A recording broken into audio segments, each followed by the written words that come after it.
Los barcos de guerra oxidados no suelen aparecer en las páginas de Playboy.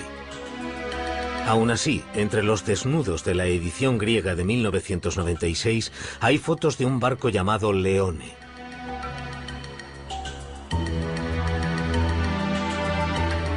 El artículo tampoco es el típico de Playboy.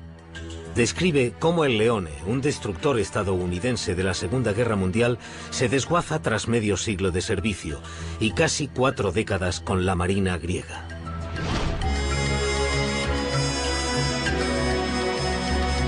Pero es que este no es un buque de guerra normal. El buque que los griegos llaman Leone tiene un pasado legendario.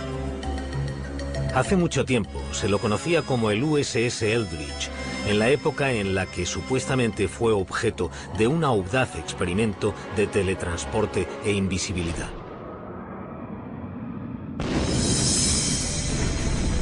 El experimento tuvo lugar durante los primeros años de la Segunda Guerra Mundial como contramedida contra los U-boats alemanes.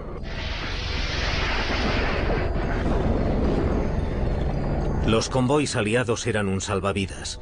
Traían hombres, productos y armas en el momento de mayor necesidad, pero eran lentos y problemáticos, y a menudo estaban fabricados con piezas de barcos viejos y decrépitos. Los barcos que los protegían estaban por detrás de los submarinos enemigos, ya que tenían mayores ángulos de rotación. Un U-boat podía maniobrar mucho mejor que un destructor, meterse en el convoy y centrarse en un objetivo sin defensas.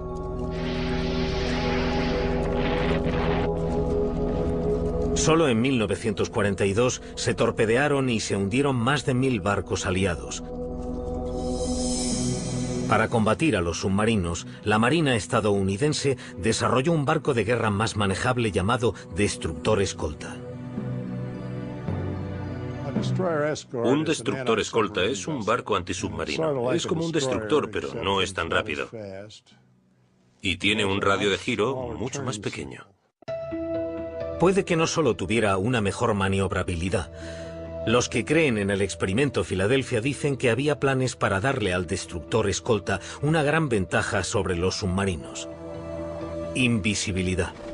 El supuesto invento de nada menos que Albert Einstein. Einstein, de hecho, trabajaba para la Marina en esa época. Oficialmente trabajaba en ideas para armas convencionales, incluyendo torpedos y minas submarinas.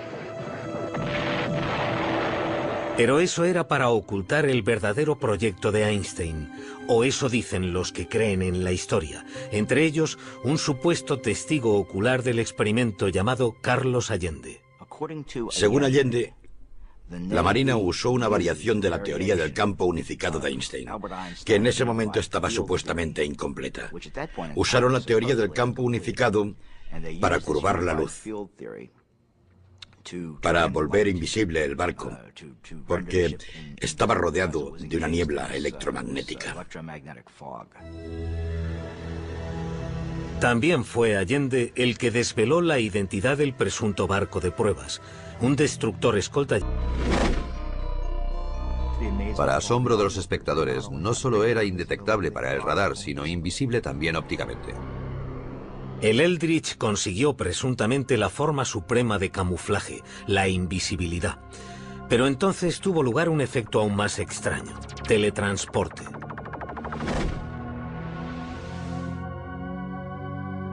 Los cronistas del experimento Filadelfia no se ponen de acuerdo sobre si esto sucedió ese primer día o en una prueba posterior. Pero en lo que sí están de acuerdo es en que mientras el Eldridge empezaba a reaparecer, hubo un repentino fogonazo.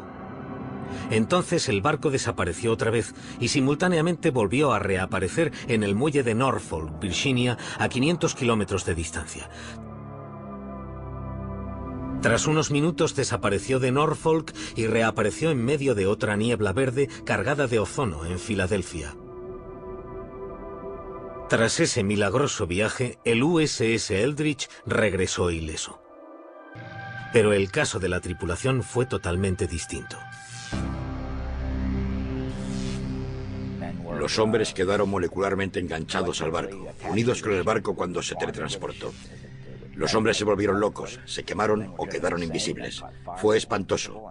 A esos tripulantes les pasaron cosas horribles. A continuación, los asombrosos hechos que han sido encubiertos. Nunca les dijeron la verdad a las familias. Les dijeron que se habían perdido en el mar como parte del contingente de guerra. Era una afirmación muy creíble.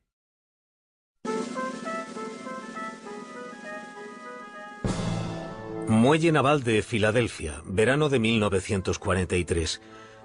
Según la leyenda, el USS Eldridge volvió tras ser teletransportado cientos de kilómetros. Cuando se materializó en la espesa y verde niebla, los observadores estaban alucinados por el logro. Pero su emoción se convirtió en horror. Las moléculas se habían mezclado, humanos y metal. Los miembros se habían fundido con los mamparos. Una visión espantosa. Lo primero que encontraron fue a dos marineros enterrados en la cubierta de acero. Estaban literalmente dentro del acero, muriéndose o casi muertos. Había dos más de pie en el mamparo, también enterrados en acero. El quinto hombre tenía la mano enterrada en el acero. Otros marineros habían desaparecido, se habían vaporizado. Los supervivientes tenían otros problemas debido a los poderosos campos electromagnéticos a los que habían estado expuestos. Los hombres se habían vuelto locos, se habían quemado o se habían vuelto invisibles. A esos tripulantes les pasaron cosas horribles. El problema era que el sistema nervioso humano no podía asimilar la exposición a campos magnéticos y eléctricos de ese nivel, y les causó daños neurales.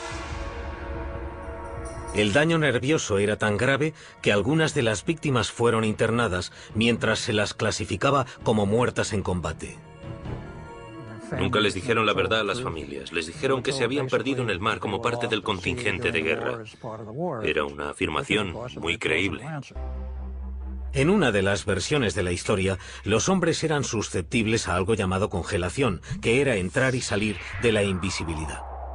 Eso condujo al episodio más surrealista de la historia, nuevamente según Carlos Allende.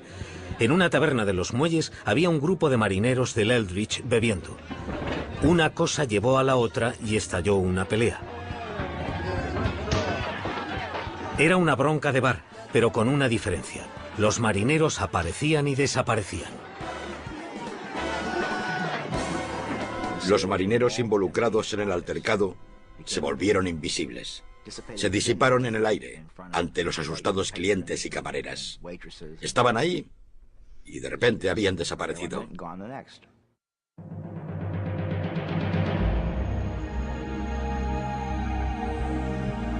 Enfrentados a estos extraños efectos y a la carnicería del Eldridge, se dice que la Marina desechó toda la operación. Se disolvió el equipo científico y se cancelaron los siguientes experimentos. Aparentemente, el diario de a bordo del Eldridge se alteró para mostrar que nunca había estado en el muelle de Filadelfia. Se obligó a los testigos a firmar juramentos de silencio draconianos. Y así terminó el experimento sobre invisibilidad y teletransporte de la Armada de la Segunda Guerra Mundial. El proyecto Rainbow, como se llamaba, se canceló, clasificado según algunos más allá del alto secreto. La leyenda dice que la Marina no había hundido el experimento lo suficiente. Una sombría figura se escaparía de sus elaboradas precauciones de seguridad para explicar la historia del experimento Filadelfia.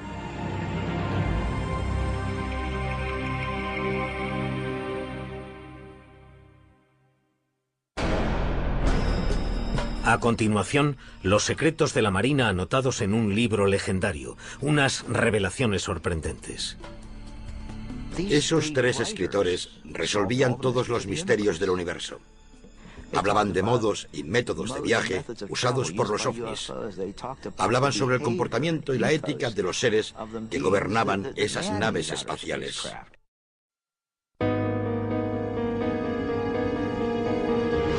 Cómo se originó la historia del experimento Filadelfia es una leyenda por derecho propio y tiene que ver con ovnis, oficiales navales visionarios y la curiosa vida y la misteriosa muerte de Maurice K. Jessup.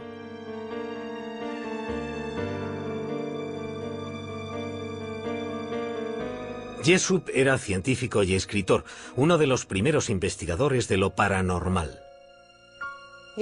Las cosas inexplicables le producían curiosidad y siempre pensó que la ciencia debía estudiar las excepciones, las irregularidades, creo que las llamaba, las cosas que no encajaban con las teorías. En 1955 publicó The Case for the UFO. El libro es un valiente intento por legitimizar un tema que las revistas baratas y las películas de serie B ya habían corrompido.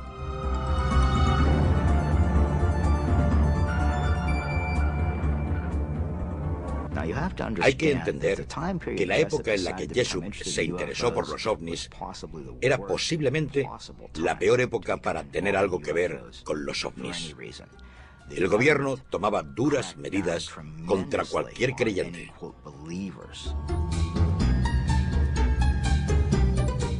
Este desprecio oficial ocultaba un interés real del gobierno. Había informes de pilotos militares acerca de objetos voladores que nadie podía explicar.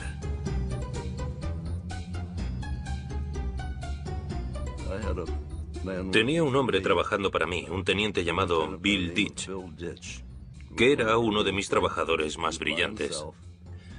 Estaba solo y miró a un lado y dijo que había algo volando en formación a su lado.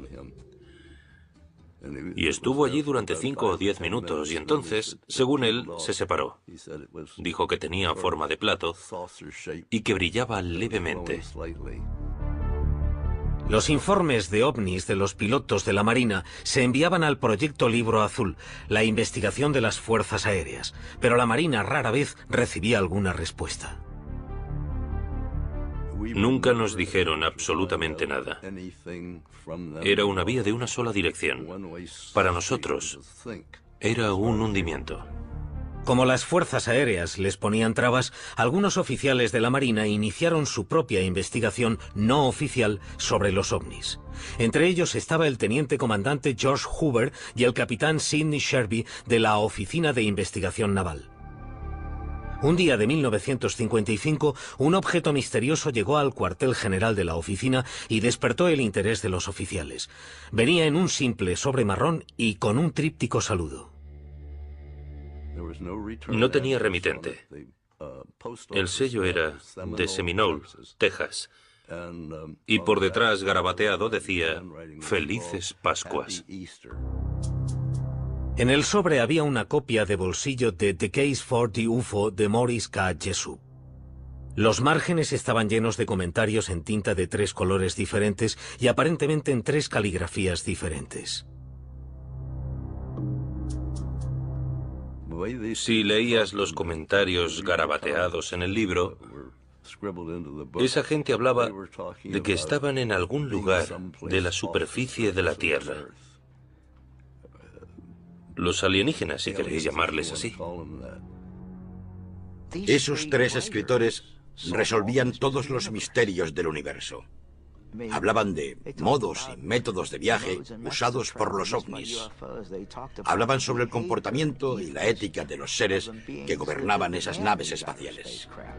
Los escritores también afirmaban conocer un proyecto ultrasecreto llevado a cabo durante la Segunda Guerra Mundial en el que había desaparecido un buque de guerra. Experimentos de campo de la Marina estadounidense. En octubre de 1943, según el libro, se producía la invisibilidad de un barco y su tripulación. Los resultados habían sido tan aterradores que por suerte habían detenido la investigación.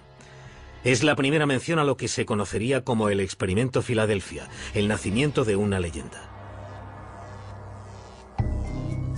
Los oficiales de la Marina se sintieron intrigados por el libro. Llamaron a Morris Jessup al cuartel general de la oficina para ver si el autor podía arrojar alguna luz sobre su origen. Jessup reconoció la caligrafía del libro. Era extraño, pero había recibido cartas escritas con la misma inconfundible letra.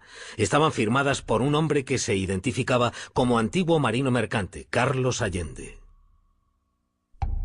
El estilo de escritura de Carlos Allende proclamaba que estaba loco.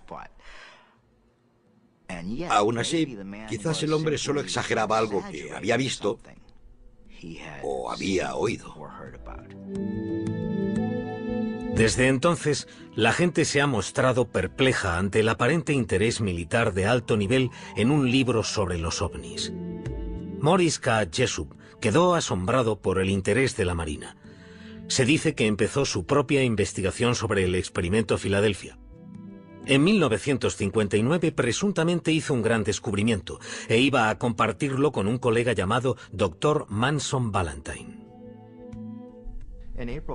En abril de 1959, Morris Jessup llamó a su amigo, el Dr. Valentine, y le dijo: creo que he encontrado algo que tiene que ver con el experimento Filadelfia, que he estado investigando, y quiero mostrarte lo que he encontrado. Quedaron para cenar y hablar de su investigación al día siguiente.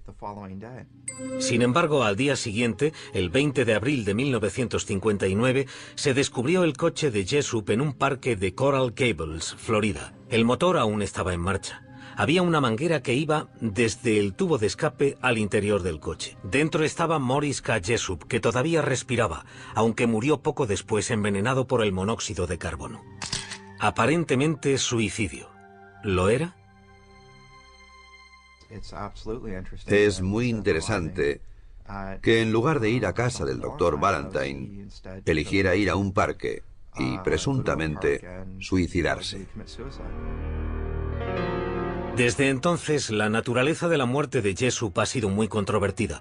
Algunos creen que le asesinaron por lo que sabía sobre el experimento Filadelfia. Otros dicen que se quitó la vida debido a su reciente divorcio y al hostil recibimiento de sus libros. Sigue siendo un misterio incluso para su hija. Ella cree que tenía muchas cosas por las que vivir, pero admite sinceramente que lo contrario también podría haber sido cierto. Su mujer, Marjorie, me llamó para decirme que había muerto. Y mi reacción en ese momento fue decir, ¿cómo lo ha hecho? Así que para mí debía de estar deprimido en ese momento. Es curioso, hasta que me lo ha preguntado no había pensado en ello, desde hace mucho tiempo.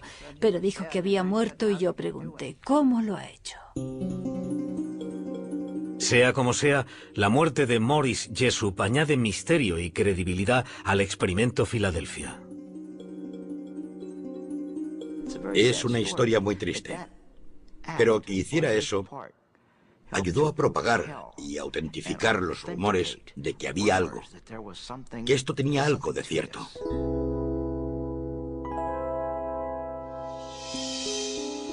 Tras la muerte de Jessup, hubo una infame reedición de su libro con todos sus extraños comentarios.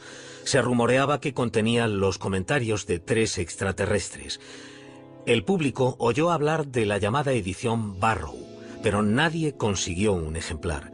Se rumoreaba que la Marina guardaba el libro en secreto.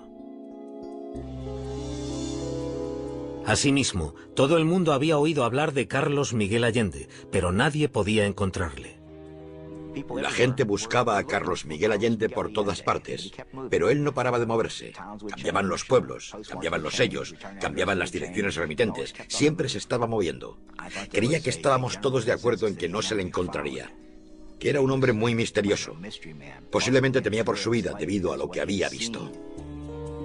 Pero, ¿qué sabía en realidad ese hombre misterioso y qué tenía que ocultar la Marina? A continuación, exponemos los hechos del misterioso y accidentado experimento. Y la tripulación del USS Eldridge cuenta lo que cree que ocurrió. Yo estuve en él prácticamente todos los días y estuve en todos los viajes que hizo. Y nunca fue a Filadelfia. Los extraterrestres habían fijado su residencia en Estados Unidos, en la cultura pop, si es que aún no lo habían hecho en persona.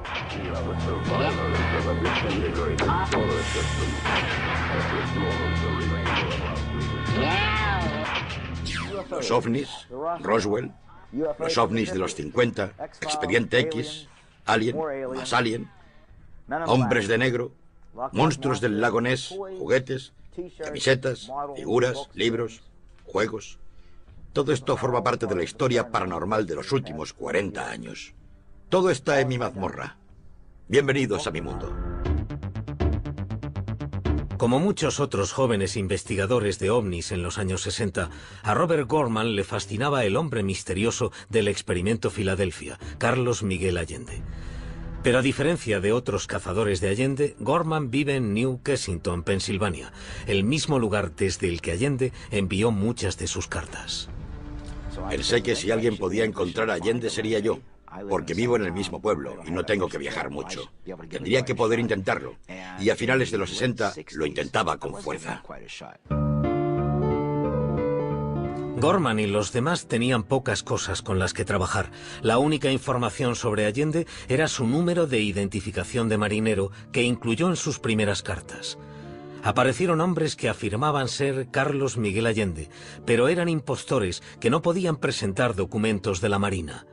Durante los años 60, su fama clandestina creció. Se creía que la Marina tenía un interés secreto en un libro que les habían enviado anónimamente por correo unos seres desconocidos. Un artículo de la revista Saga de finales del 67 y 2 novelas de bolsillo del 68 supusieron el nacimiento del misterio Allende Jessup en la mente del tipo normal y corriente, de a pie. Alrededor de Carlos Allende creció una considerable industria casera. Todo el mundo parecía llenarse los bolsillos, excepto el propio Allende, que también respondía al nombre de Carl Allen. Carl Allen al final se enfadó y se amargó bastante porque todo el mundo hacía dinero con el experimento Filadelfia. Todos los editores publicaban y vendían libros. Todo el mundo publicaba en sus libros las cartas que él le había escrito a Morris Jessup. Todo el mundo parecía estar haciendo dinero con esa historia, menos la persona que se la había inventado, Carl Allen. Así que en el verano del 69, Carl M. Allen, con una copia de la edición Barrow en la mano, entró en el cuartel general de la Oficina de Investigación Naval y confesó que todo aquello era una broma de mal gusto. Dijo que eran las mentiras más delirantes que había escrito nunca. Su confesión fue el segundo gran golpe que recibió el movimiento OVNI en un año. A principios de 1969, las fuerzas aéreas dejaron oficialmente de suministrar fondos para las investigaciones de lo paranormal. Dijeron que los ovnis no existían. Cerraron filas con la Marina, que había abandonado su búsqueda no oficial de extraños objetos voladores. El estudio de los ovnis no solo perdió su legitimidad en el gobierno, sino también a su chico de bandera, el supuesto extraterrestre Carlos Allende. Pero de ningún modo significó el final de la leyenda del experimento Filadelfia.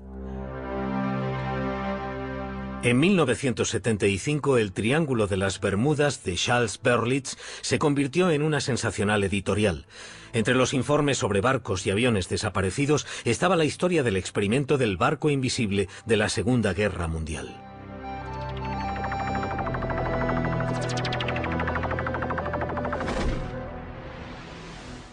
Cuatro años después, Berlitz igualó el éxito de ese libro con El misterio de Filadelfia. Él y William Moore, coautor de la obra, hicieron un refrito de los conocidos relatos de Carlos Miguel Allende. Oportunamente, Allende se retractó de su confesión y volvió a predicar el evangelio del experimento de invisibilidad. Allende reveló por primera vez a William Moore la identidad del barco de pruebas, DE-173, el USS Eldridge. Los autores hablaron con miembros de la tripulación del Eldridge, pero las entrevistas no corroboraron el experimento. Yo estuve en él prácticamente todos los días y estuve en todos los viajes que hizo. Y nunca fue a Filadelfia. Si hubiera habido cualquier cotilleo, yo lo habría sabido, y no hubo ningún cotilleo sobre nada ultrasecreto en nuestro barco. En lugar de aceptarlo, los autores teorizaron que el experimento había tenido lugar con una tripulación especial antes de que el barco fuera usado oficialmente. Esta explicación también es discutida por miembros de la tripulación que dicen que estuvieron con el Eldridge desde su construcción hasta el combate. Algunos de los miembros de nuestra tripulación estaban en Newark, Port Newark, en el edificio federal de navegación. Estaban allí mientras se ensamblaba el barco para enterarse de todos sus entresijos y zarparon con el Eldridge.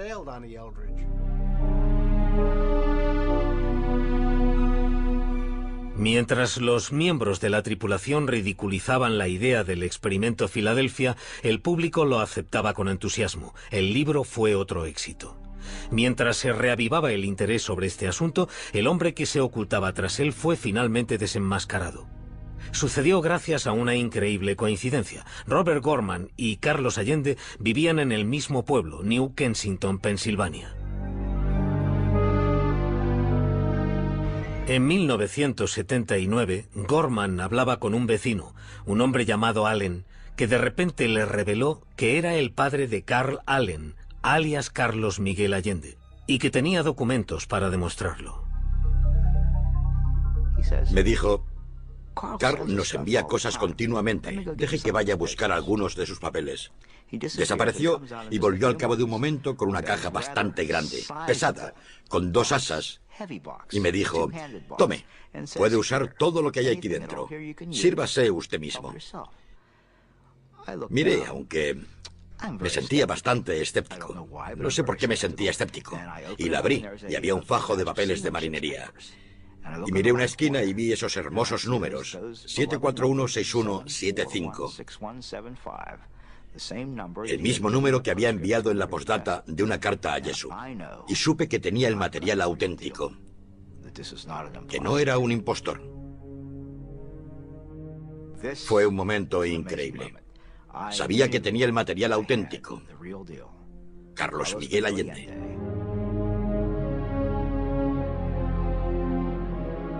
El material auténtico resultó ser bastante diferente a la leyenda del señor Allende.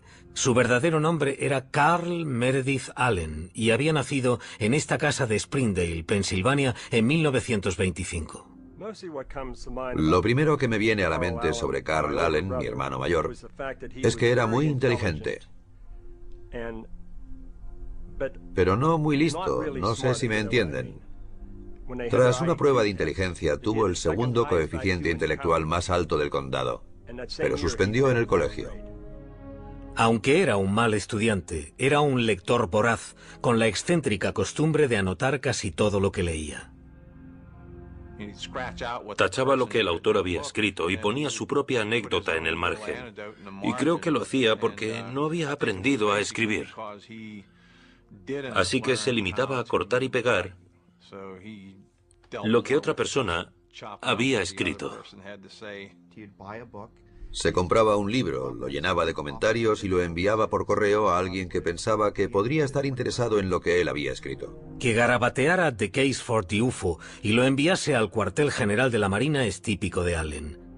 Pero fue un tiro a ciegas que dio en la diana, desencadenando una impresionante reacción en cadena.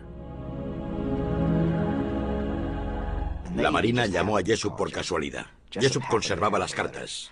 Los 2 hombres, fuera de servicio o no, decidieron reproducir el libro, lo que generó el rumor de que el libro con las anotaciones circulaba entre las personas más poderosas. Y después, Jessup se suicidó. Robert Gorman concluyó que el experimento Filadelfia no era nada más que un fantasma.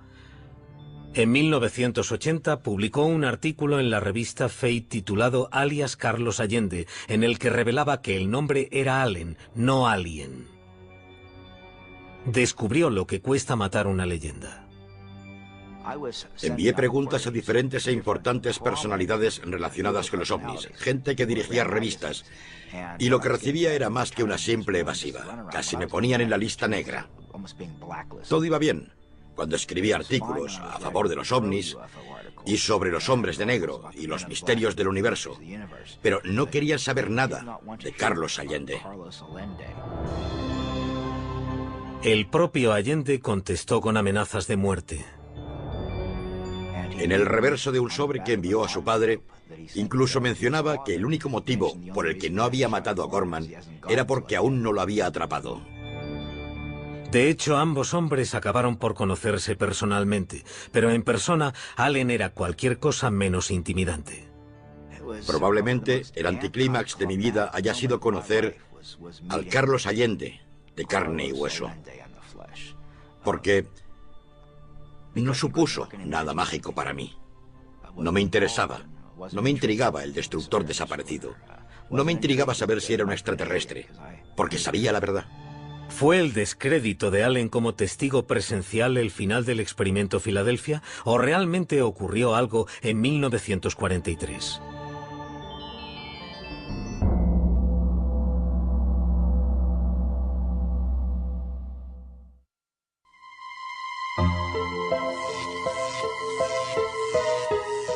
A continuación, lo que dijo la Marina y cómo se desvaneció la leyenda del barco desaparecido. Nos pareció que lo que esos chicos decían sobre volver invisible un barco era hablar por hablar. Verano de 1996, 53 años después de haber estado supuestamente involucrado en un experimento sobre la invisibilidad, el USS Eldridge vuelve a desaparecer. Desde 1955, el buque de guerra ha servido en la Marina griega bajo un nombre nuevo, el Leone. Pero los oficiales griegos no saben dónde está. Les avergüenza contarle a un periodista de Playboy que le han perdido la pista a un barco de 1.200 toneladas. El Eldridge, también conocido como Leone, pronto aparece en un depósito de rescate de Creta.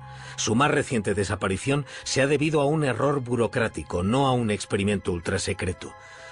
Su última aparición es en la revista Playboy antes de que lo desguacen con sopletes y lo vendan como chatarra. ¿Pero qué tienen de ciertos los rumores sobre un experimento ultrasecreto durante la Segunda Guerra Mundial?